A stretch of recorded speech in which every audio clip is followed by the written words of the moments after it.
¿Qué tal? ¿Cómo está? Qué gran alegría nos da el darle la bienvenida a un estudio más de las porciones del Señor. Hoy veremos la porción de Vayikra. Pero antes de entrar en materia de juicio, quisiera decirle que he usado el verbo en plural, en primera persona plural, porque nos da mucho gusto tanto a este servidor de ustedes como a todas las personas que están detrás de que este estudio sea posible que llegue hacia ustedes.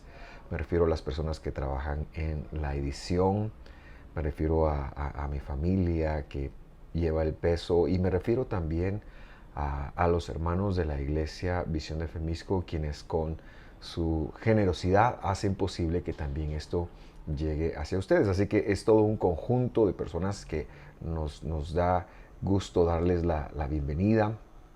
Estamos estudiando cómo es el mandato apostólico, las porciones del Pentateuco. Y hoy pues iniciamos el tercer libro, estamos muy contentos de ello y vamos a hacer una oración para que nuestro buen Dios nos dirija. Mi buen Dios, nuestro buen Dios, gracias te damos por tu fidelidad, por tu amor y gracias porque has permitido que lleguemos a un estudio más de las porciones del Pentateuco, de la Torá. Te rogamos, te imploramos que tengas a bien revelarte a nosotros y que impidas que cualquier palabra que salga de mi boca no lleve algo que tú no quisiste decir. También pido, Señor, por cada uno de los receptores de este estudio que también te reveles a ellos o te reveles a todos nosotros mientras estudiamos y nos motives a estar más cerca de ti. En el nombre de Jesús. Amén y amén. Muy bien, como siempre, pues me gusta empezar con un repaso. La semana pasada vimos la última porción del libro de Éxodo, que es la porción de Pekudei. Hablábamos un poquito del Mishkan o tabernáculo y de los encargos de Dios que Él entregó al pueblo de Israel y en las últimas instrucciones específicamente a los sacerdotes. La lectura de esta porción inicia entonces en el tercer libro que se conoce como Levítico, capítulo 1, versículo 1, y llega hasta el capítulo 5, versículo 26. Ahora, si usted lo intenta leer en una Biblia castellana, se va a dar cuenta que el capítulo 5 en las traducciones, y soy muy enfático en decir esto, llega hasta el versículo 19. Es decir, hay 7 versículos que no están ahí, pero que en la Biblia original sí formaron parte del capítulo 5, perdón. Ahora no es que estos versos sean agregados, sino que se corrieron hacia el capítulo 2, quien lo haya establecido dentro de las Biblias occidentales, consideró que a partir del versículo 20 al 26 deberían de ser parte del 2, del 6, 1, etcétera, etcétera. Por eso hoy tendremos ese desfase y definitivamente que también la semana entrante lo tendremos. Voy a referirme entonces a cómo está en las Biblias en castellano para no hacer confusión alguna, pero también lo estaré mencionando a lo largo del estudio, especialmente la próxima semana. Las características generales de esta porción son, en primer lugar, la ofrenda de la olá. Olá quiere decir ascensión en hebreo y se ha traducido como holocausto porque se quemaba toda, pero ese nombre no es tan correcto. La segunda característica de esta porción es la ofrenda minja, que es una ofrenda vegetal. La tercera es la ofrenda shlamim, que son las ofrendas que se conocen como de paz. La siguiente característica o el gran tema de esta porción son las ofrendas hatá, es decir, las ofrendas por el pecado. Y por último, en esta porción están las ofrendas asham, es decir, aquellas que se han llamado las ofrendas de la culpa. Y vamos a abrir entonces la Biblia en Levítico 1:1 y leemos de la siguiente forma. Y el Señor llamó a Moisés y le habló desde la tienda de reunión. La palabra Vayikra, que es la que le da nombre a esta porción, es la primer palabra del tercer libro de la Biblia. Quiere decir, y él llamó,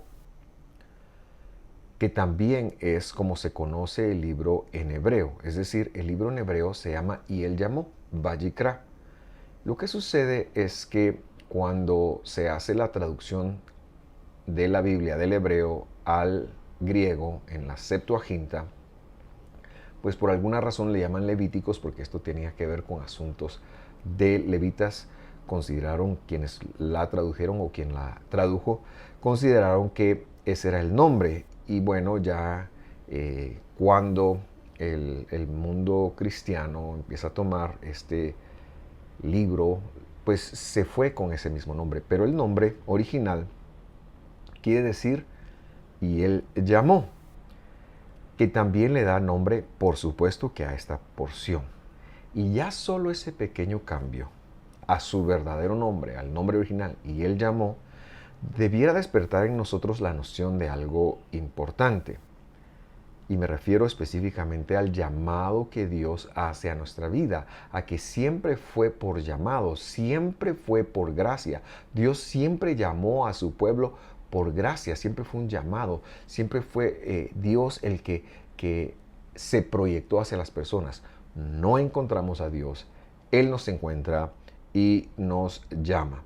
También comentar que muchas personas cuando llegan a este tercer libro de la Biblia, del Pentateuco, de la Torá, ven en él algo un poco aburrido porque tiene que ver con muchas situaciones que pertienen a los levitas, a los sacerdotes sobre todo.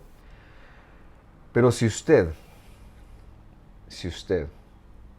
es un estudiante de Jesús, si usted es un creyente en el Mesías, este libro es de suma importancia porque lo que el Mesías ofrece como un sacrificio único, todo ello es lo que este libro habla.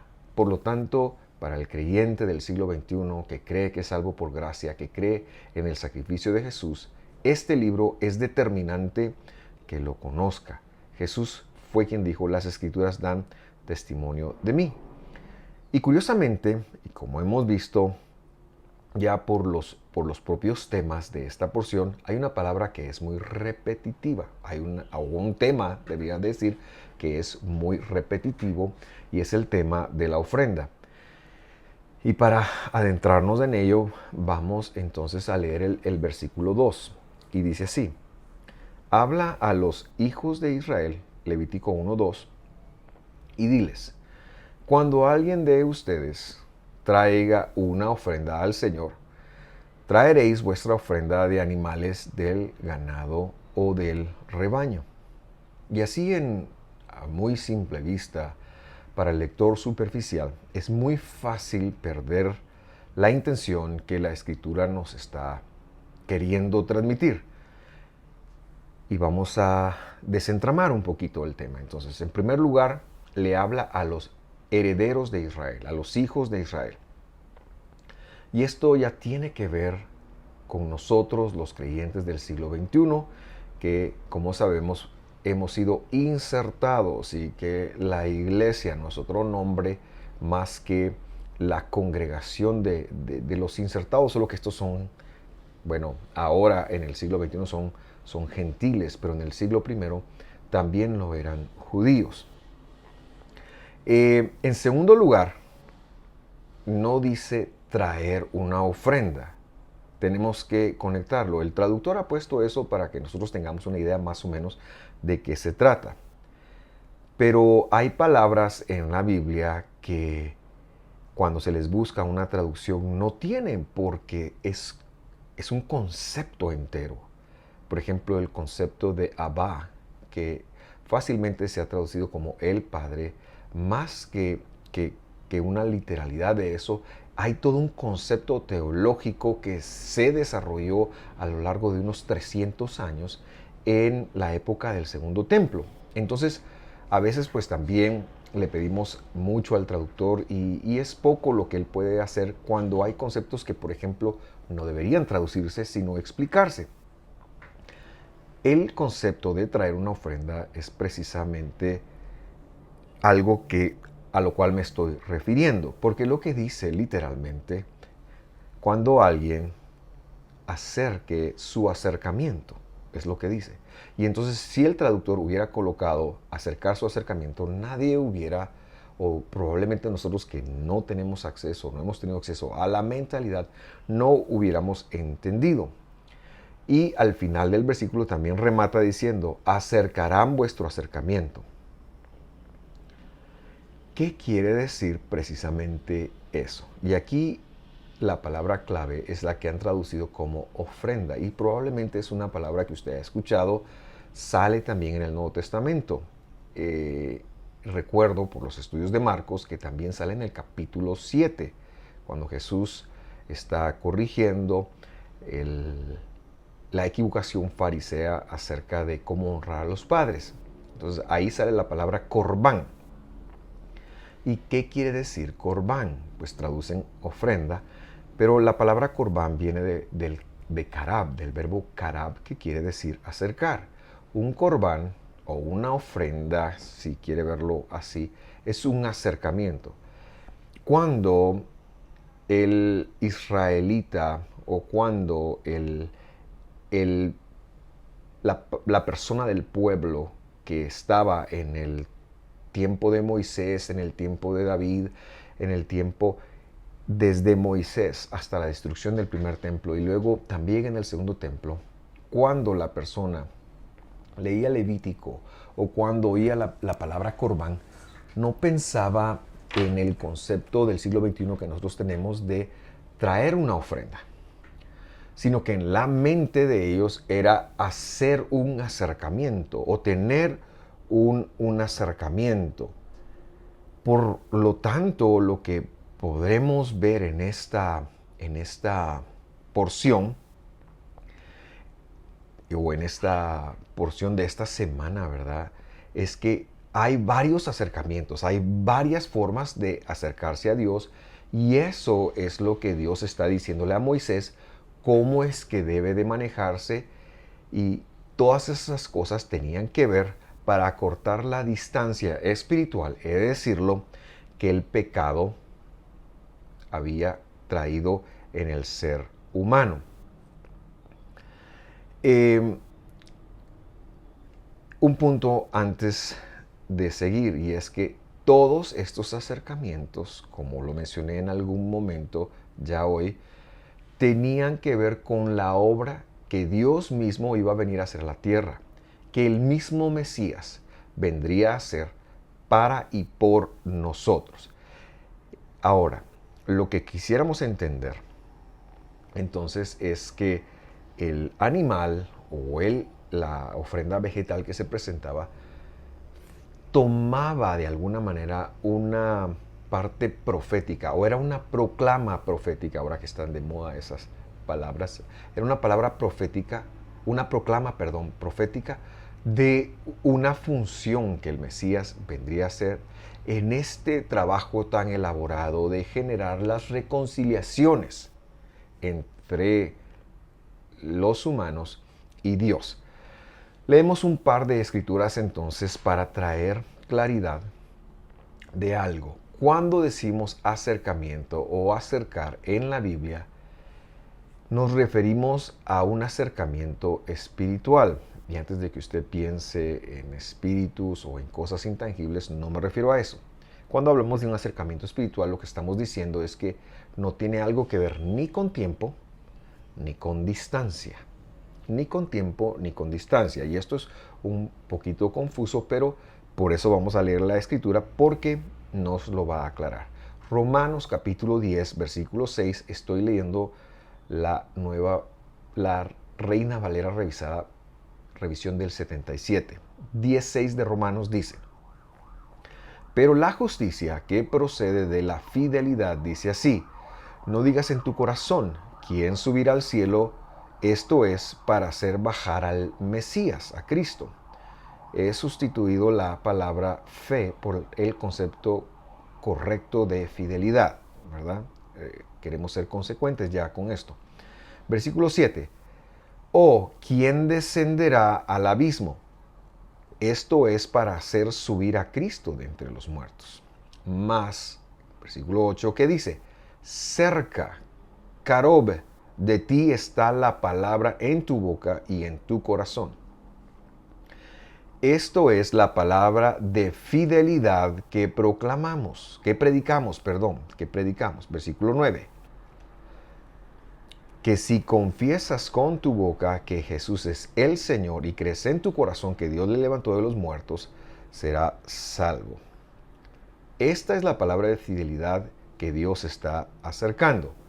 Ahora, Pablo está haciendo una interpretación de un punto específico y está haciendo una demostración a los lectores, no cambiando un tema, no cambiando el tema de la salvación, sino tomando la escritura, que es la que le da a Pablo el sustento teológico para las enseñanzas que él hacía, no cambiando, sino confirmando. Él se basaba en la escritura sin cambiar nunca una intención divina. Lo que Pablo hizo fue quitar la interpretación farisea que muchas veces tenía un poquito de falta de claridad. Esta palabra Pablo la tomó de Deuteronomio capítulo 30, versículo 11, que es la siguiente cita que yo quiero leer con ustedes. Y dice así: porque este mandamiento, ahora ya vemos a qué se está refiriendo Pablo. Esta competencia, como hemos visto, que quieren decir, pero cuando Dios habla de mandamientos, está hablando de su palabra. La palabra que al final tiene su máxima expresión en que si confiesas con tu boca y crees en tu corazón que Jesús es el Señor y Dios lo levantó de los muertos, serás salvo. Ese es el punto de todo. Esa es la cúspide de todo, pero aquí es cómo se construye el edificio. Porque este mandamiento que yo te ordeno hoy no es demasiado difícil para ti, ni está lejos. 12. No está en el cielo para que digas quién subirá por nosotros al cielo y nos lo traerá y nos lo hará oír para que lo cumplamos. 13. Ni está al otro lado del mar para que digas quién pasará por nosotros el mar para que nos lo traiga y nos lo haga oír a fin de que lo cumplamos. 14. Porque carob hacia ti, dice literalmente el texto, está la palabra, esta palabra. Se puede entender en tu boca y en tu corazón para que la cumplas. Y ahora ya vemos qué quiere decir Pablo con confesar. Quiere decir cumplir, quiere decir vivir. No se trata de levantar la mano, aceptar una religión nueva, se trata de vivir dentro de los parámetros de Dios, y es ahí cuando en ese proceso Dios entra a hacer la transformación que Él va a hacer. Este concepto que estoy diciendo entonces señala que carob, más que un concepto de tiempo o de distancia, sea un concepto de lo que no se puede evitar, lo que indefectiblemente, ineludiblemente sucederá. Eso es lo que quiere decir carob. Y con estos dos versos en mente, yo quiero hacer un par de conexiones entonces con usted. En primer lugar, los korbanot, plural de korban en hebreo, o acercamientos, como que se han traducido en el libro de Levítico como ofrendas, representan la intención de Dios de acercarse a nosotros, lo cual es un hecho inevitable. Inevitable. No hay distancia, no hay tiempo en función de esto, sino es un hecho inevitable. Inevitablemente Dios se iba a acercar al hombre, a tal manera que iba a vivir entre el hombre y que iba a morir por el hombre. Esto es inevitable. Eso quiere decir el acercamiento. Cuando hablamos de que la venida del Señor, por ejemplo, está cerca, Algunos se confunden y piensan, oh, ya este año, oh, las señales, y se van con esa finta. Pero cuando hablamos de que la venida del Señor está cerca, la Biblia lo que quiere decir es que va a ser algo que indefectiblemente va a suceder. Es inevitable que el Señor venga. El Señor vendrá. Entonces, cuando leemos entonces perdón por tanta repetición. Cuando leemos entonces la escritura en Levítico, como en el sacerdocio está describiendo los acercamientos que hay, no es otra cosa más que la descripción de las funciones sacerdotales que el Mesías tendría en función de usted y en función mía, cuando Él viniera a ejecutar la obra de las reconciliaciones, que indefectiblemente iba a pasar. Él iba a venir sí o sí. Y aquí, en Levítico, lo que Dios está haciendo cuando dice, ofrezcan o traigan o acerquen los acercamientos, está promulgando, está profetizando cada cabrito que fue sacrificado, cada ofrenda vegetal que fue ofrecida. Era una proclama de la certeza de que Dios vendría. Era un recordamiento, no porque Dios necesite recordarlo, sino porque nosotros necesitábamos recordarlo, o los habitantes de Israel necesitaban recordarlo, de que Dios iba a venir, de que Dios iba a venir en cuerpo. No iba a venir en espíritu, o no iba a venir gaseoso, iba a venir en cuerpo, iba a ser visible. Esta es la primera aplicación del acercamiento. La segunda aplicación del acercamiento que quiero dejar con usted tiene que ver con la mentalidad del creyente del siglo XXI con respecto de los mandamientos o competencias que Dios ha dejado en su palabra. Señalamos que quien habló los mandamientos, quien pidió los mandamientos, los que están ahí, los acompañó de promesas, los mandamientos que están en los primeros 5 libros de Moisés, los mandamientos de la Torá, y que los acompañó de promesas. Señalamos que es el mismo Dios que vino a dar su vida por nosotros. Y entonces tenemos que entender que no te pediría que guardaras algo, que hicieras algo que no está en tus capacidades. Y precisamente esa es la razón de recibir el sello de la salvación. El Espíritu Santo, el poder de Dios en nosotros, es para vivir de acuerdo a las competencias que Él ha puesto delante de nosotros. No es otra cosa. Dios ha mandado el poder, todo lo que en el Nuevo Testamento tú veas en función de Espíritu Santo, tiene que ver con esa promesa de salvación, tiene que ver con esa capacitación de Dios, si se me permite usar una palabra que está muy de moda, aunque todavía no se ha reconocido en castellano, la palabra empoderamiento. Es el empoderamiento de Dios para que nosotros podamos vivir dentro de las competencias de Dios, como Dios había dicho que la vida debiera de ser. Esos son los mandamientos. Pero cuando yo hablo de esto, alguien pudiera decir, pero ¿sabe qué? Pedro, en el capítulo 15 de Hechos, Pedro dijo que no era así. Y bueno, yo quiero que leamos a Pedro entonces, porque este versículo, adelanto, se ha entendido mal. Versículo 10 del capítulo 15 de Hechos dice de la siguiente forma. Ahora pues, está hablando Pedro y le está hablando a fariseos.